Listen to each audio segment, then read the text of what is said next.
And in light of who Jesus is as the suffering servant, what does that mean for us as disciples? Well, already Jesus says, take up your cross and follow me. In the next lesson, in that text, we're going to be seeing that runs from part of 9 into 10. We're going to see this emphasized. And Jesus is going to be talking about likening discipleship to a child, to that elemental trust. Remember, the disciples have been afraid. They've been uncertain. They've been misappropriating his identity and the significance of this Christ that they follow. And so Jesus is really working to help them understand, this is who I am, and this is who you are in light of that. And again, probably the central verse of Mark is Mark 10:45. And in that place, he's actually talking to them about discipleship. And I believe it's the sons of Zebedee are contending with the other disciples on who's going to be the greatest. And he takes this moment to say, hey, the Son of Man came to suffer and to serve.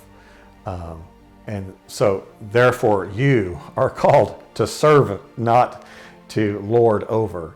And in 10:45, he says the Son of Man came not to serve, came not to be served, but to serve and to give his life a ransom for many.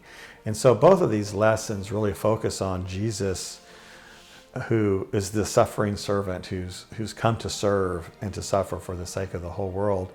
And the outcome of that is that he's drawing disciples who are going to take up their cross and follow him, who are going to serve as he served.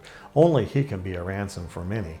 But we follow with our crosses in that same kind of self-denial, serving and sharing this good news, not as they expected as followers of the Christ. They figured they'd be taking up arms and kicking out Rome and be very nationalistic. But this is what the kingdom looks like. And going back to that seed, it's that personal relationship with the King, and how you're changed from the inside out, and you grow and mature, and you begin to teach others, and the kingdom grows and spreads in that way.